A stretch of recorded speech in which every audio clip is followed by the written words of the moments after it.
habíamos comenzado a exponer en torno al carácter accidental que tiene la gracia santificante.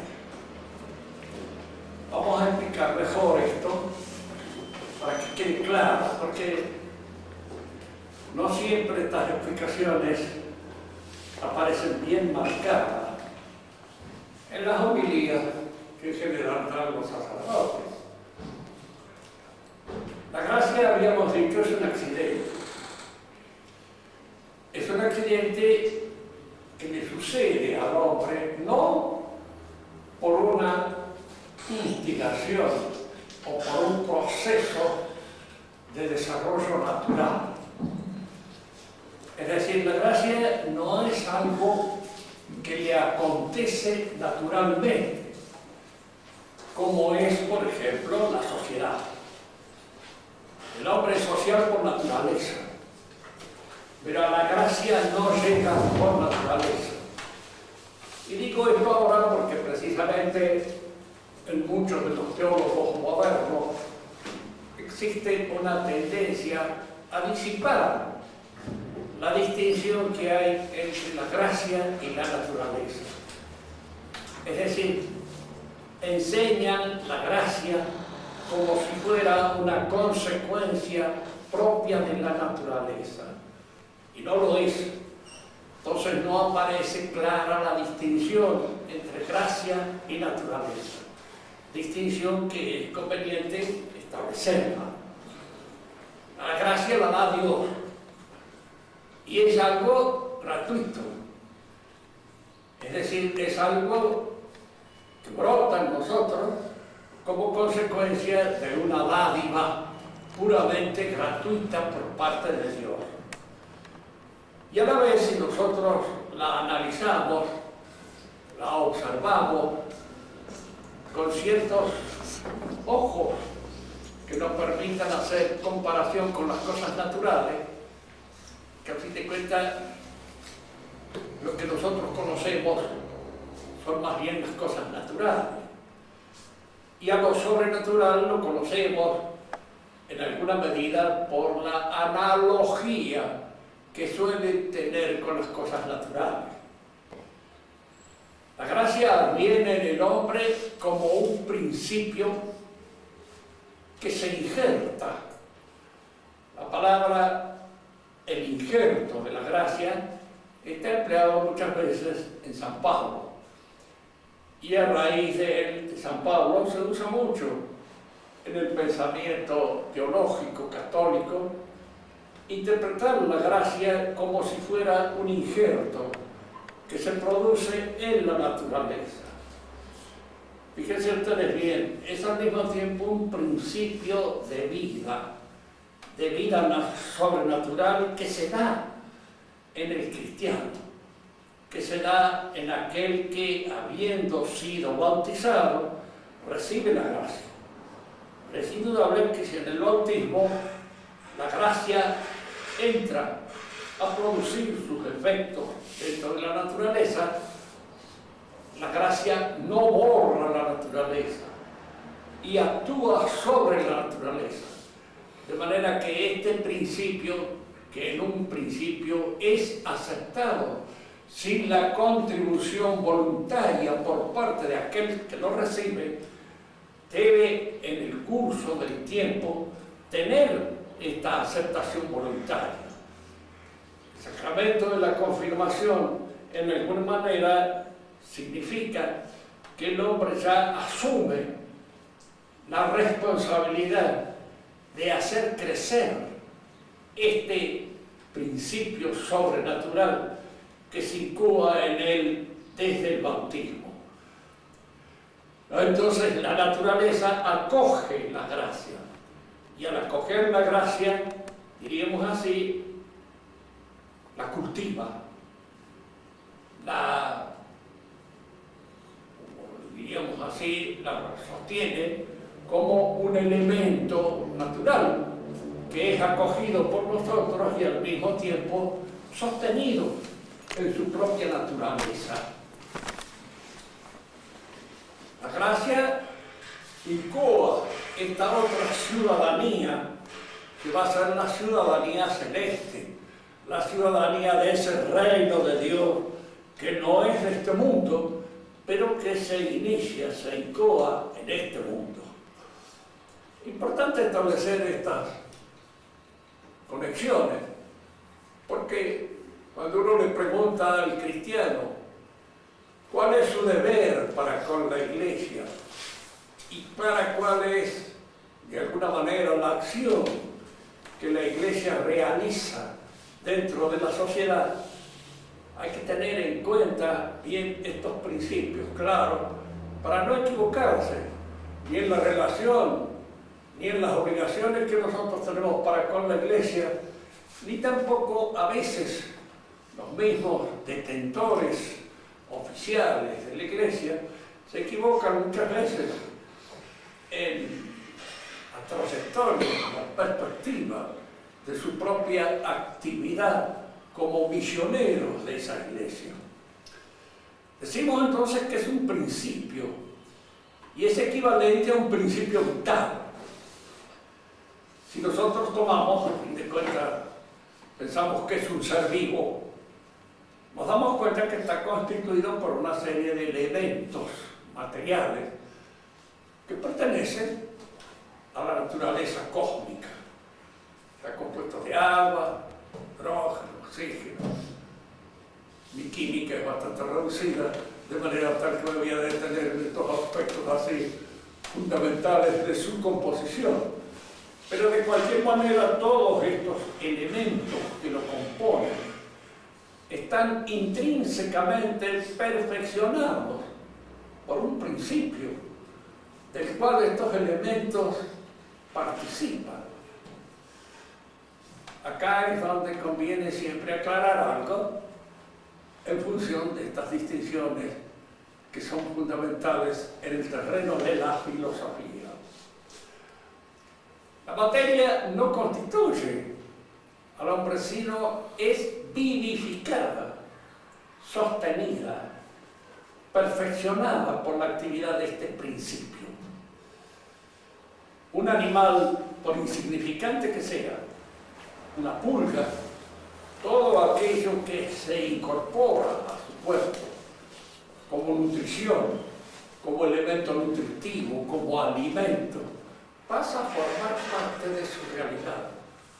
Se constituye en pulga, se constituye en piojo, se constituye en aquello que este animal es, porque ese principio vivo es el que toma la materia y la incorpora a su realidad y hace de esa materia un elemento constitutivo de esta nueva realidad que es el ser viviente. Diríamos entonces, yo no sabría decirles, porque puede ser, no ser, de que la combinación de los elementos constituye al ser viviente. Creo que es muy difícil explicarlo así, que siempre es más claro suponer de que allí hay un principio que es el que ejerce sobre los elementos una función, diríamos, perfeccionadora y al mismo tiempo una función dirigente, una función gobernante, una función que maneja, dirige y guía todos esos elementos, haciéndolos partícipes de esa realidad superior que es la vida. El principio vital es esto. Precisamente un animal muerto tiene todos los elementos de un animal vivo, pero al estar muerto no obra este principio vital que es el que los incorpora y los lleva a esta situación de perfección que es lo propio de la vida. La vida misma tiene tres actividades que son fundamentales. Crece, se reproduce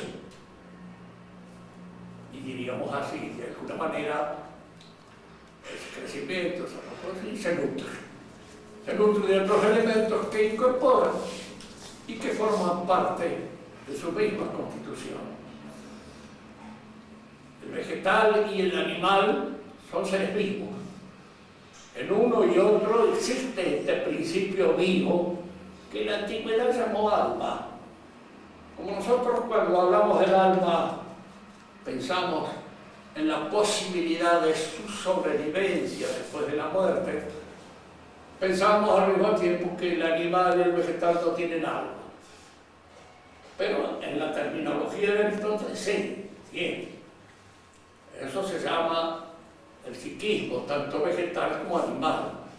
Porque todas estas actividades, el crecimiento, la reproducción, la nutrición, se dan dentro de este animal de una manera que está dirigida, que está en cierta forma sostenida por un principio que las regula, que les da regla, que les da una modalidad especial.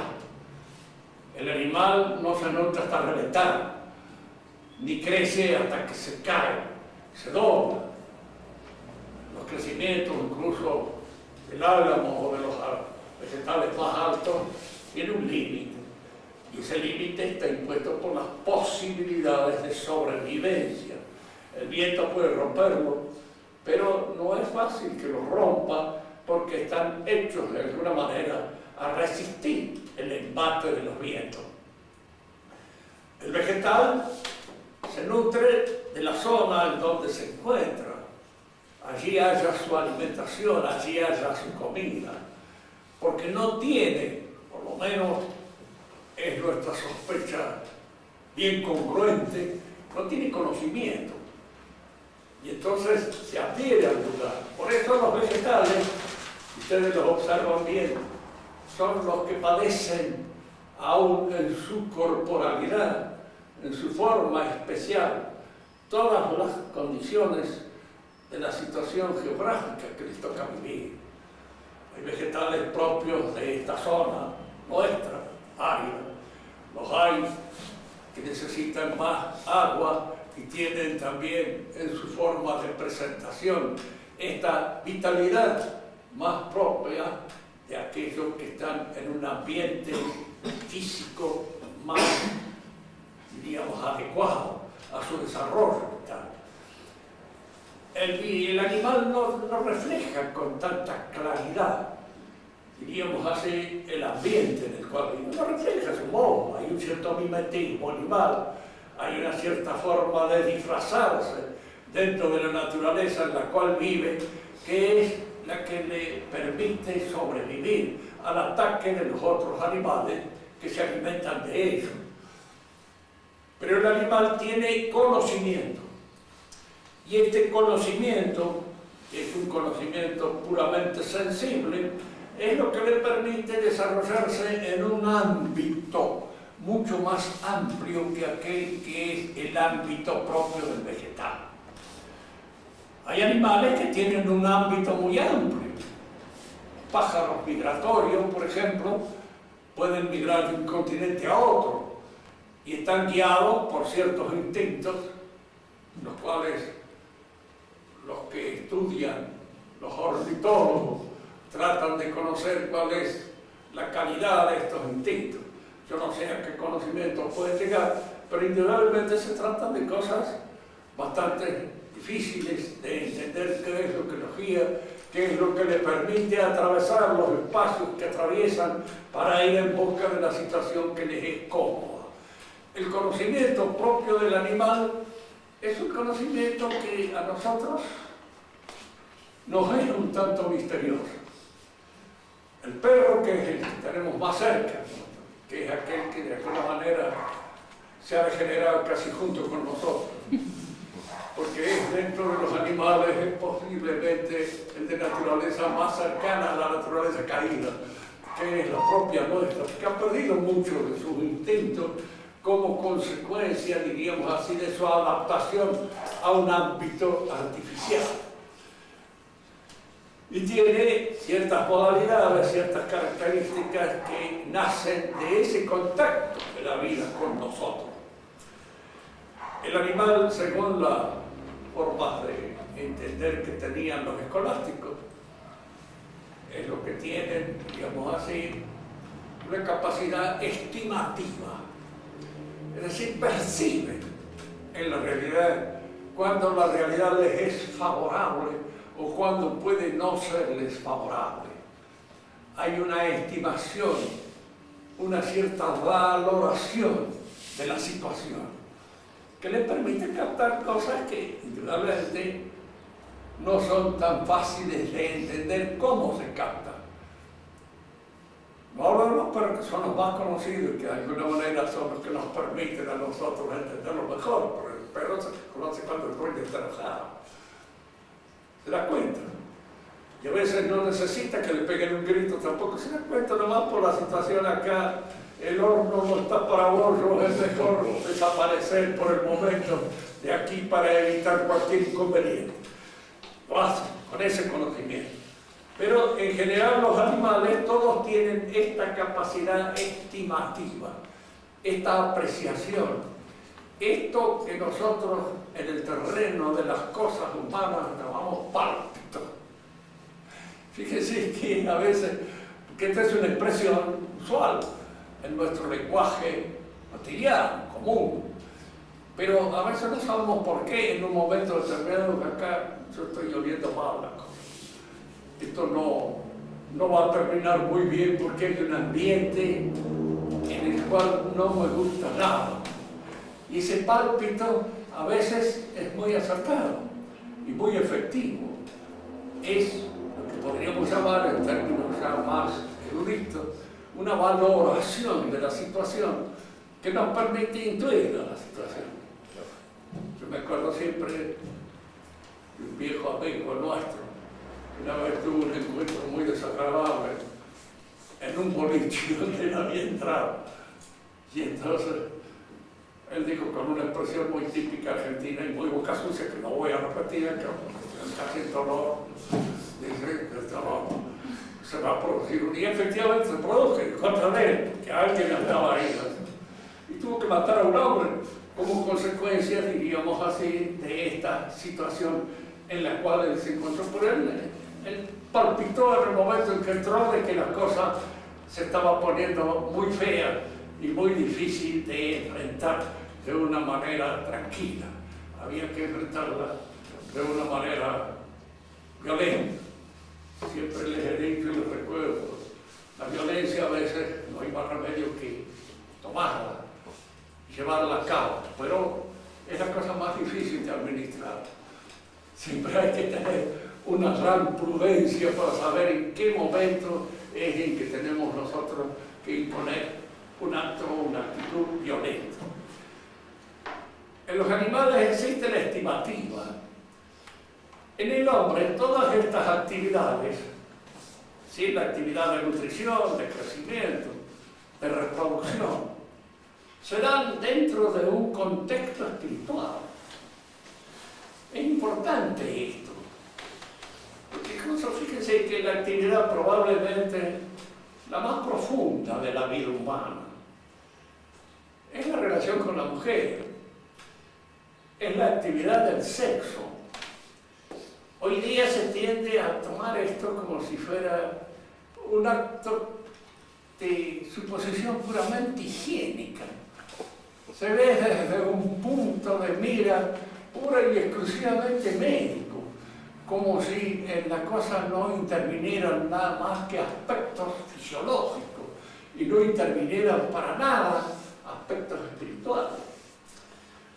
Digo esto porque indudablemente en la mayor parte de los jóvenes, yo a veces he tenido muchos alumnos, varones, los cuales algunos tenían un poco la formación que recibían en la calle. Y esta formación indudablemente era bastante mala. No se vayan a creer que yo he tenido otra formación, también me he formado en la calle, de manera tal de que no es que fuera para mí nada extraño todo esto, ni mucho menos. Pero había que entenderlo.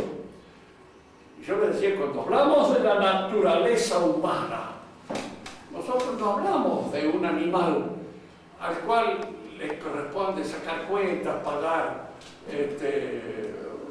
ingresos, pagar impuestos y pagar un montón de cosas más. La naturaleza humana es todo una realidad, todo único.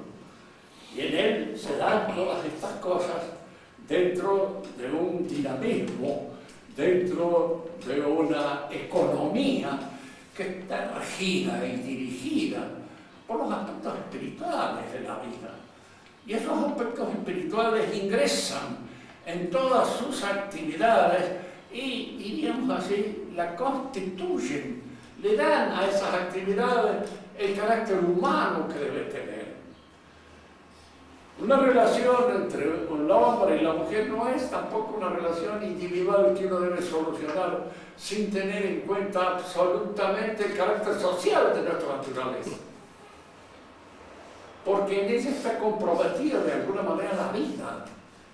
Es la vida la que está allí, incluida en esos actos. Y con esto no se juega. Esto no son cuestiones puras y exclusivamente higiénicas. Son cuestiones humanas. Y en el sentido humano hay que saber distinguir lo que es higiénico de lo que es humano.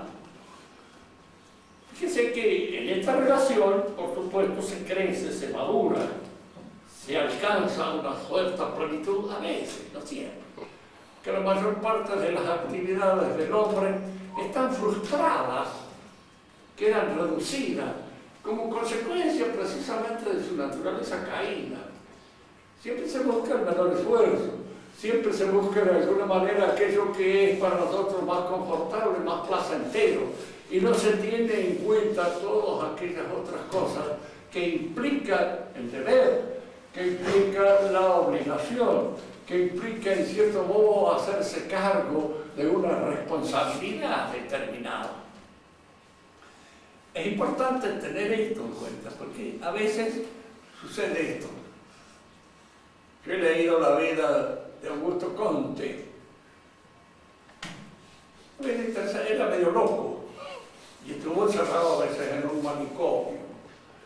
De este encierro lo sacó una mujercita que por ahí había adquirido en sus andanzas estudiantiles, que era una pobre muchacha de mala vida, pero tuvo, diríamos así, la caridad de atenderlo en la época en que él estaba loco y se dio cuenta de estas cosas que a veces no se dan cuenta, ni los profesionales no se dan cuenta, de que el manicomio lo iba a acabar de volver loco de todo. Y que la única forma a veces tal vez de curarlo era sacándolo, lo sacó del manicomio. Y, diríamos así, él en agradecimiento se casó con ella. Cosa que en realidad hizo bastante mal, porque no hay que llevar nunca el agradecimiento más allá de los límites en los cuales se impone una cierta prudencia. Ella seguía siendo la misma que había sido toda su vida, de manera que lo engañó copiosamente, empezando por los amigos y terminando por los vecinos, de modo que él al final tuvo que deshacer el matrimonio, y volvió por su cuenta, y es ya grande, y es joven, más de 50 años, cuando descubre por primera vez la mujer. Nunca lo había descubierto.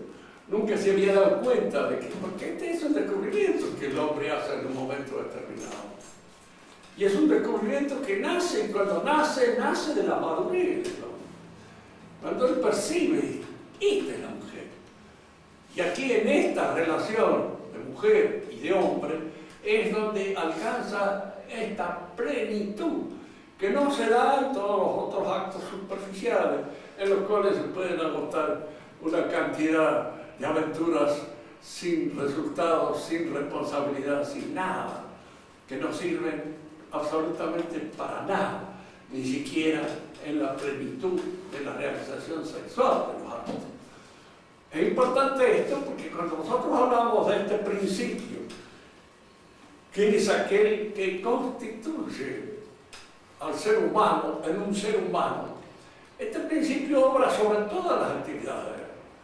Y no sobre la actividad sexual solamente, que es una de las más importantes y de las que connota más elementos del punto de mira sentimental y del punto de mira de la sensibilidad, sino incluso en una cosa tan cotidiana de todos los días como el comer.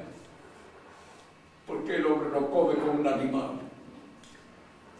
Y de hecho no come como un animal, aunque coma, y coma como comen los animales, ingiriendo el alimento, pero lo hace conservando ciertas formas, aunque más no sea estética. ¿Y qué es lo que impone esto? ¿Qué es lo que hace que el acto de la simple masticación de un alimento tenga que ingresar dentro de una serie de exigencias de tipo espiritual, como pueden ser las exigencias estéticas o las exigencias religiosas? En más de una oportunidad lo hemos dicho nosotros aquí en clase, de que en el hombre primitivo el acto de comer es un acto religioso, fundamentalmente. Por eso incluso la religión se realiza en torno del hogar. El hogar es el foco de la religión y el hogar es el lugar donde se cocina. Y el lugar donde se cocina es el lugar donde está hecha o se realiza la comida. Pero todo esto tiene en la mentalidad del hombre primitivo una repercusión de carácter religioso. Aquí conviene hacer algunas reflexiones en este sentido. Que en el hombre primitivo nosotros tenemos a veces una idea que viene un tanto impuesta por el evolucionismo, que suele ser una idea falsa. El evolucionismo es que supone que nosotros somos monos, que hemos venido progresando hasta alcanzar esta plenitud, que se da, por ejemplo, en Sofía Loren o en alguna otra importante vedette. Bien. En realidad, de una mona a Sofía Loren hay una diferencia bastante grande, notable. Pensándolo en esa perspectiva, es indudable que todas las cosas aparecen en un principio como si fueran más bien infantiles, hechas por una mentalidad reducida, pobre, pequeña. El hombre primitivo es un animal que recién está rompiendo el caparazón de la animalidad. Y por eso en él entran o penetran una serie de instancias de tipo religioso que no son nada más que el hecho de una fantasía poco controlada. Esa es la idea que tiene el hombre común. Incluso cree que el idioma primitivo es un idioma indudablemente inferior. Apenas se distingue del ladrido del perro o se distingue de algunos otros mugidos de los animales. Pero en la realidad parece ser distinto, ¿no? Yo diría esto. Cuando uno estudia un idioma antiguo, como es el idioma griego, como es el idioma latino, uno se da cuenta de que son más antiguos que el nuestro, pero en algunas cosas son mucho más perfectos. Y de alguna manera realizan, diríamos, constituyen un vehículo de expresión intelectual muy superior al nuestro. Piensen ustedes en ciertas palabras, cómo han ido perdiendo el significado, cómo han ido perdiendo lo que tienen de contenido, no solamente religioso, luminoso, grande, sino de contenido incluso espiritual, al convertirse en simples expresiones del lenguaje moderno, que traducen más que nada esa mentalidad un tanto reducida que es la del hombre económico, el hombre actual. La razón, por ejemplo, en el sentido griego del término, logos, la mente latina. Ustedes leen el Evangelio último que se lee en la misa, in principio era verbo, que en griego es el logos. Es decir, en el principio está la inteligencia, fundamental. Eso pertenece a un trabajo que tiene más de 2000 años por lo menos, de que nosotros lo podemos conocer. Y esa gente sabía que en el principio era la inteligencia, de que hay una inteligencia en el fundamento de todas las cosas. Y eso constituye la razón, de la cual el hombre participa. ¿Qué entiende el hombre moderno? Que uno le pregunta el Señor a su chico, tenés que llevar una conducta razonable porque sos un desgraciado, estás gastando demasiado, estás perdiendo el tiempo, no haces las cosas, ¿no? La razón para él es una especie de computadora que lleva acá en el bolsillito para poder hacer las cosas más o menos sin grandes desgastos, para poder calcular sus pequeños goces, sus pequeños placeres, sus pequeñas cosas y calcularlas de una manera módica. Es decir, esta palabra que tiene un contenido misterioso, espiritual, profundo, ha perdido todo su contenido y se ha convertido en una palabreja cualquiera que no significa nada más que los calculitos que puede hacer alguien sobre aquellas cosas que en la vida son o no son convenientes. Por eso, en la palabra, digamos así, hay una disciplina que estudia lo que se llama la arqueología filológica, estudia el contenido fundamental de las verdaderas palabras para ver en cuánto el idioma en un momento determinado van aflorando aquellos contenidos espirituales que existían en el principio y que de alguna manera constituían el alarme del pensamiento del hombre primitivo. Es decir, que el hombre primitivo, si efectivamente conocía ese lenguaje y era capaz de expresarse con ese contenido, con esa dimensión lingüística, con esos vehículos verbales, no era el imbécil que nosotros creemos y que ha ido poco a poco adquiriendo hasta alcanzar esta plenitud de la que gozamos nosotros ahora en esto. Bueno, hay que pensar un poco en eso. Es más fácil suponer de que muchos de esos que nosotros entendemos por salvajes son hombres que han decaído y no son hombres que han venido así desde su formación salvaje para pasar a la situación civilizada en la que estamos. Que es más fácil de caer, es más fácil echarse a perder, es más fácil tener un loco en la familia que tener un genio, que tener un individuo, diríamos así, de una gran visión espiritual. Entonces, ¿cómo? De manera que si en alguna oportunidad entramos en discusión con algún evolucionista, es más vale hacerle ver este aspecto de la cosa a los cuales descuidan ellos. De que es muy probable que los salvajes sean hombres que han caído de una situación primitiva superior y han entrado, diríamos, en ese salvajismo que es un estado casi a veces de locura, en la cual se dan en los pueblos más salvajes. También esto se hace a veces para indicar, cuando los españoles vienen acá, traen su idioma, traen su religión, traen su civilización. No es algo puro y exclusivamente con el objeto de aprovecharse de estos pobres diablos que habría que algunos eran más o menos, había tribus y tribus. Según algunos conocedores, había tribus que eran de una maldad infinita. Y había algunos que no, eran de una ingenuidad infinita. Eran buenos, en los cuales perduraban los recuerdos de una religión primitiva, de una revelación primitiva, que los hacía actuar de una manera casi, digamos, humana, y otros que no. Y así dicen los misioneros mismos. Y algunos dicen que no, son tan mentirosos, son tan astutos, son tan falsos, son tan incapaces de una actitud absolutamente noble que ven ganas de matarlos con solo en relación con ellos, por el hecho de cómo se presenta. Bien, lo que nos interesa a nosotros destacar es cómo estos principios van formando, digamos así, se van ingresando en las exigencias de la naturaleza del hombre. Y esta naturaleza es una naturaleza espiritual. En lo espiritual penetra incluso aquello que es la alimentación, que nos parece a nosotros tan al ras de la vida animal, pero que el hombre la ingresan con una serie de exigencias espirituales que le dan un sentido estético o un sentido religioso.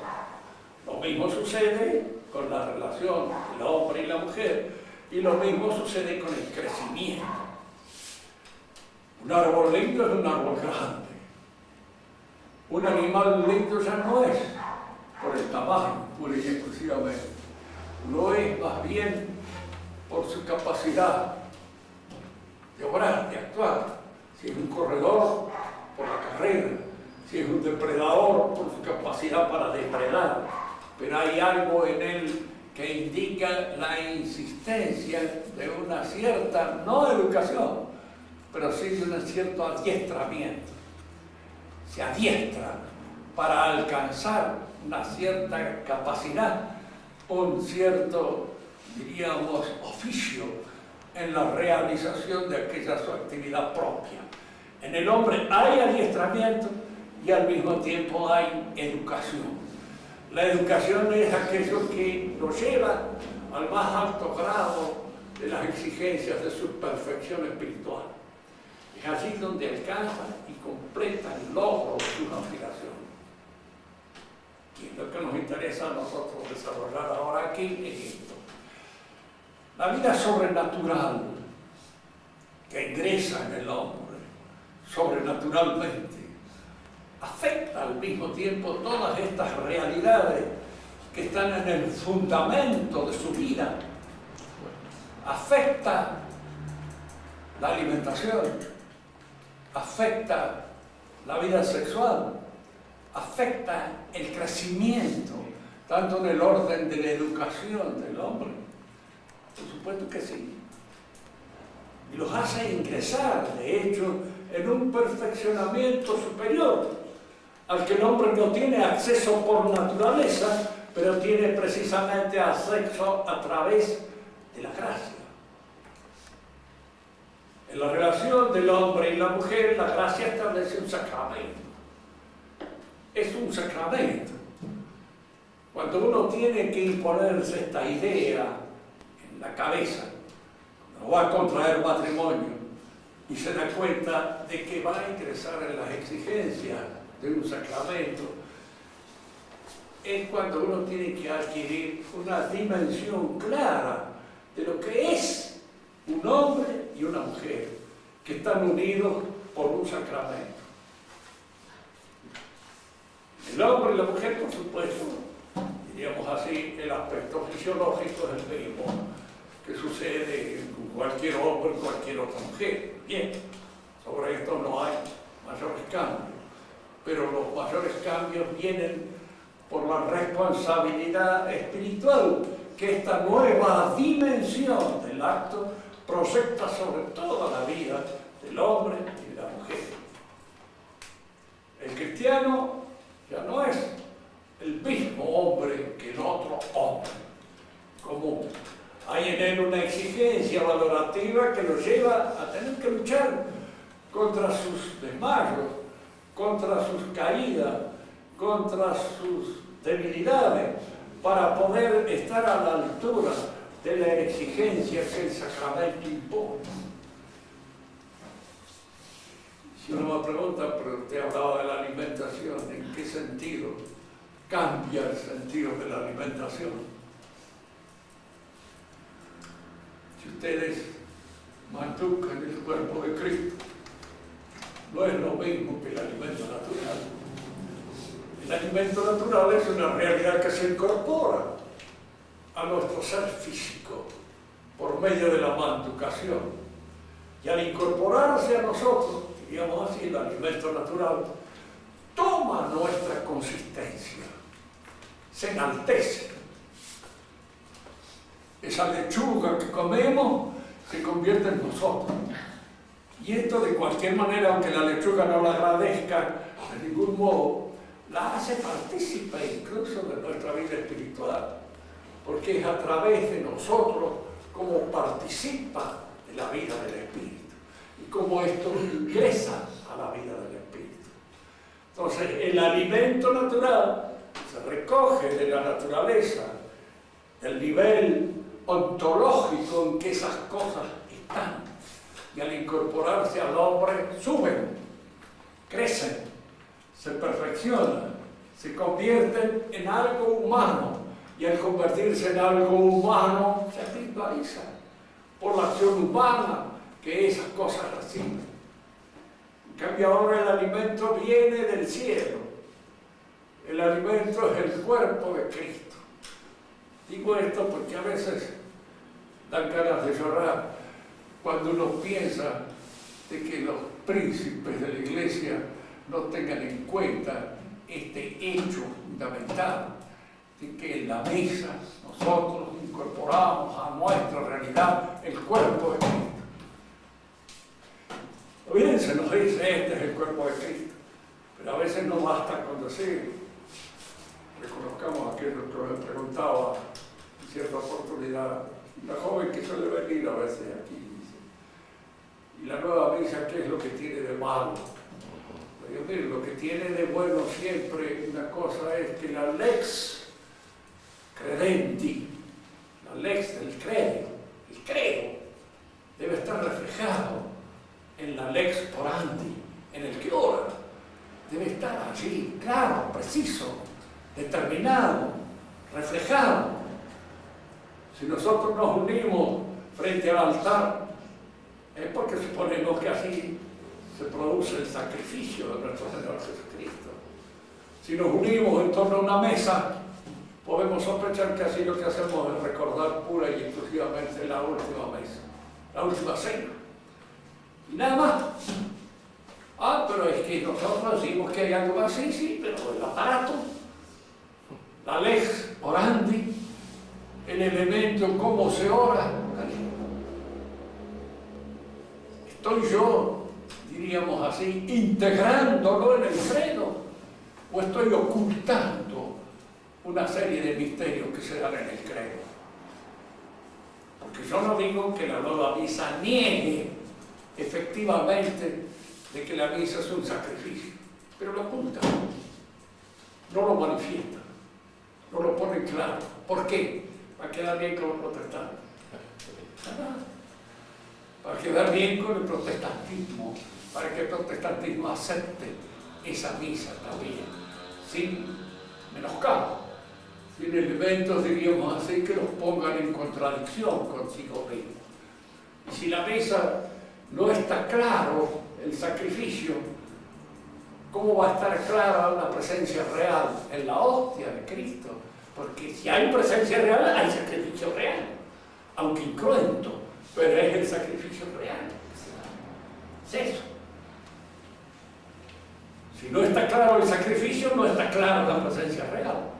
Aparece oculta, aparece de alguna... porque quedar también bien con los protestantes, que de alguna manera no admiten la presencia real. Y si no hay sacrificio, ni hay presencia real, el carácter ministerial del sacerdote desaparece. ¿Quién es el sacerdote? El que preside la cena. Ese es una especie de anfitrión que nos invita de alguna manera y nos convoca. Ha dejado de ser un sacerdote. Es una cosa mínima. Entonces nosotros nos encontramos, diríamos así, con este cuadro de disminución de las exigencias por tener en cuenta las actitudes humanas de aquellos otros que no entienden bien nuestro problema y que sería tal vez un poco pesado hacérselos entender de manera tal de que si no los entienden bien, nosotros nos debemos poner a la altura de eso, es decir, no enseñar lo que hay que enseñar, sino enseñar una cosa disminuida. Fíjese que acá incluso hay una contradicción en la caridad. Que la caridad consiste en dar lo mejor. ¿Por qué les ofrezco lo peor? Porque tengo un entendimiento falso de la caridad. Se entiende la caridad como si fuera una especie de solidaridad con la debilidad de la gente. Y no es así. A mí me preguntaban en alguna oportunidad por qué las mujeres no pueden ser sacerdotes. Si usted cree, no, mire, hay mujeres que pueden ser pesistas,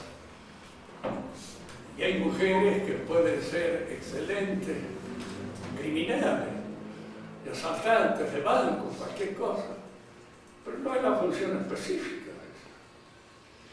Es una actitud que puede tener determinado dama, puede ser un excelente levantador de pesas y tener una musculatura que se la quisiera un boxeador para él, no se puede dar, pero no se legisla sobre lo que es extraño, extravagante, fuera de lo común, se legisla sobre lo común. La actividad del sacerdote es una actividad paterna, porque la actividad del padre dentro del matrimonio es la exigencia espiritual hacia el hijo. La madre lo cuida, y en cierto modo, diríamos así, a veces pone en ese cuidado más entusiasmo del que debiera poner, porque por cuidarlo lo quiere gordito, bien alimentado, y que no se lo exijan mucho, ni que se lo hagan correr demasiado, ni que sea demasiado fuerte, ni que le exijan demasiadas cosas en el terreno, diríamos así, de las exigencias perfectivas. Madre tiene esa cosa. Uno siempre va y busca refugio en la madre porque sabe que encuentra esa protección física de la vida, ¿verdad? Y el padre es aquel que está convocado en un momento determinado por las exigencias más duras. Hay algunos también, porque en todas estas cosas existen los elementos individuales. Es decir, hay padres que a lo mejor deben de haber sido madres, y hay madres que a lo mejor deben de haber sido padres, pero eso no es lo normal, no es lo natural. La actividad del sacerdote está precisamente para convocar al hombre a dar lo mejor que puede tener de sí mismo. Y esto mejor supone una exigencia en la cual no hay el arrullo maternal, hay la exigencia del padre. Por eso al sacerdote se le dice padre. Y es padre. Por lo menos es lo que debiera ser. En todas las cosas humanas, nosotros nos encontramos con que aquel que su oficio no da para tanto como de alguna manera debiera darlo, pero que es, y algunos que se pasan. Un padre no puede quebrar al hijo exigiéndole cosas que no tiene madurez para alcanzar, no puede desarrollarlas por el momento. Tiene que llevarlo de tal manera que alcance su plenitud, que logre una perfección, que no le viene del padre, pero que en alguna medida le está impuesta por su naturaleza. Y esa perfección debe alcanzarla sin romper su naturaleza, sin destruirse, sin convertirse en una porquería cualquiera como consecuencia de la destrucción. Hay padres que en eso abundan en sus exigencias e indudablemente se convierten en un azote para los pobres hijos que se los tienen que aguantar. Pero ni calvo ni con dos pelucas, ¿no es así? Es decir, hay que buscar el término en el cual la prudencia aparece de una manera clara y de una manera manifiesta en la conducción de la vida humana. El hombre ha sido hecho para conocer a Dios. Esto es natural. Y es a través del conocimiento natural como el hombre llega a ese conocimiento. Ha sido hecho para conocer, de esta manera servirlo y salvar su alma, decía San Ignacio de Loyola. La sobrenaturaleza llega al hombre para darle aquella perfección que él por naturaleza no alcanza, no. Ayudarlo en esa realización y alcanzar una realización más alta que aquella que le pudo haber dado la naturaleza. Porque por naturaleza estamos hechos para conocer a Dios. Y probablemente en el otro mundo, cuando hayan desaparecido muchos de los impedimentos que nos impiden ver. Qué curioso esto, porque hay muchas cosas que no las vemos bien. Por nuestras propias pasiones, la jarganería, la pereza, todo aquello que constituyen los elementos caedizos de la naturaleza caída, precisamente, son los que incluso no nos permiten ver ciertas cosas. Yo he enseñado historia, que hace estudiando historia, para tener ojo para veces en las cuestiones de historia hay que percibir todas estas matices de la realidad humana. Me he dado cuenta que a veces en la historia hay historiadores que creen que, qué sé yo, que una reina es una muchacha sacada de un pupilaje cualquiera y educada en esos pupilajes, y no tienen ojos para percibir de que hay una educación en las cosas humanas que a un hombre lo puede llevar a dar un resultado mucho más hondo y más profundo del que parece sospecharse hacia primaria. Siempre fui un gran admirador de María Antonieta de Francia. Y hay historiadores que la critican porque dicen que coquetería en cada otro lado. Una mujer que murió como esa tiene que haber sido una gran mujer. De ninguna manera una porquería cualquiera logra realizar ese punto de perfección que aparece en toda su plenitud cuando uno se encuentra frente a la muerte. Porque es allí donde uno da la medida que corresponde. Y una mujer que tiene esa grandeza en el último momento de su existencia es porque siempre fue grande y porque no hubo así lo que podríamos llamar una educación mala cualquiera. Pero si entre nosotros mismos, una chica bien educada, nosotros no la podemos considerar como si fuera una percantita cualquiera. ¿De cuánta categoría? Porque no hay diferencia.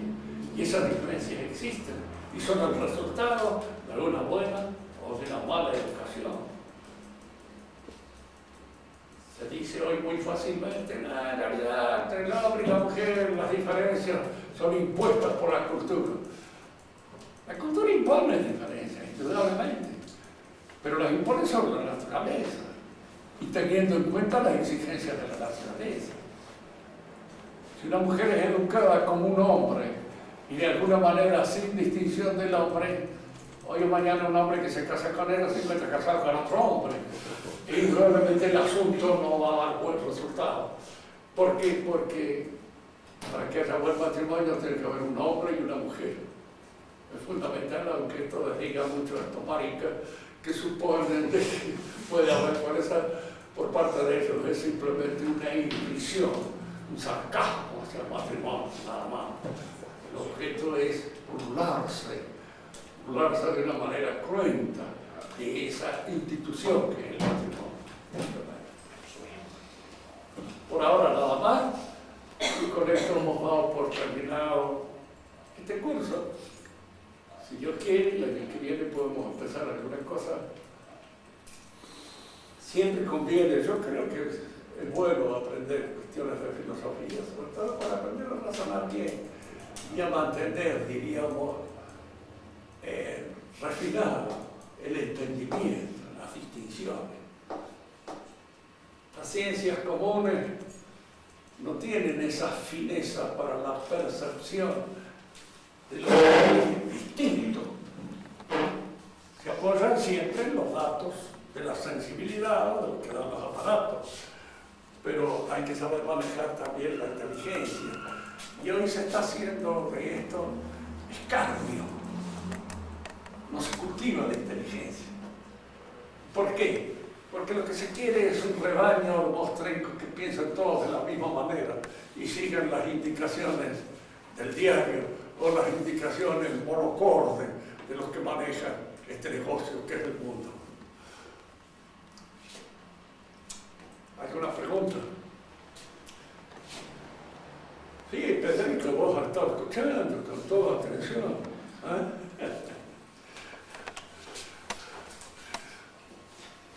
Muy bien.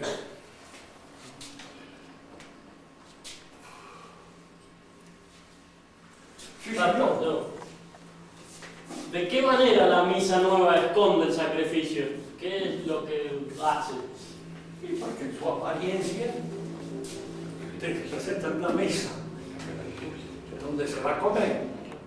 Se supone que se va a recorrer a la última cena. Porque el sacrificio, ¿en dónde se realiza? En la mesa o en el altar? El altar es el objeto del sacrificio. Es la sala donde el sacrificio se realiza. Y la mesa es donde se cena. Si lo que usted presenta es una mesa, usted lo que está presentando es simplemente la recordación de la última cena. Usted dice, no, pero hay el sacrificio. ¿Por qué no lo presenta? De manera clara, ¿por qué no esconde? Esa es la pregunta que habría que hacerle. ¿Por qué no esconde? Porque los protestantes no hacen nada. Usted por quedar con los protestantes, bien. Los protestantes que se las arreglen. Usted enséñele lo que debe enseñarse, nada más. Que es aquello en lo cual se cumple la plenitud de esta enseñanza de Cristo. Y una vez que se oculta uno de los misterios, el sacrificio, aparece el ocultamiento de los otros misterios que dependen de él. La presencia real depende del sacrificio. Si no hay presencia real, no hay sacrificio. Si no está Cristo efectivamente en la hostia, ofreciéndose como víctima, hay sacrificio. Y si no hay presencia real, no hay carácter ministerial del sacerdote. ¿Qué es lo que ha hecho el sacerdote? Se vuelva la galletita. Tampoco, porque participan los otros. Tampoco, porque reparten las mujeres, la vecina, el de al lado. Podría jugar al sapo. ¡Ay, está! No, y fíjense que después vienen todos los otros elementos que de algún modo van indicando esta profanación de la Sagrada Cena. ¿Por qué de pie? De rodillas en el acatamiento. Si yo estoy ante la presencia real, me rodillo. Son formas de decir, bueno, pero podría ser, a lo mejor la única manera de hacerlo, o tirado en el suelo, bueno, está bien, todo lo que quieran, pero hay allí un cambio que indica un cambio de actitud. Ya lo decía en alguna oportunidad la tal Franz, cuando hablaba de la Revolución Francesa, uno de los caballeros había visto una vez que un caballero ponía a mano por la silla donde estaba sentada la señora. Entonces dice, ahí me di cuenta de que las costumbres estaban cambiando en mi país. Dice, porque eso nunca se había hecho antes. No es la cortesía. Y esa cortesía supone el reconocimiento de esa exactitud. Es cosa única. ¿Qué caballero se debe descubrir delante de la señora? ¿Por qué le debe dar la pared?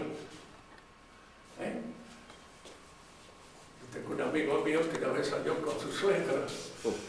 Entonces, él le dio la pared a la suegra. La suegra, que parece que no lo quería, nunca lo había querido, ni desde que era candidato. Le dice, milagro, vos, tan cortés. Es que aquí, señora, tiembla, dice lo primero que se cansa las cortesas. La embromó. La otra quería hacerle un reproche. Es que aquí tiembla, dice lo primero que se cansa las cortesas. Él le daba la mano y para. Muy bien.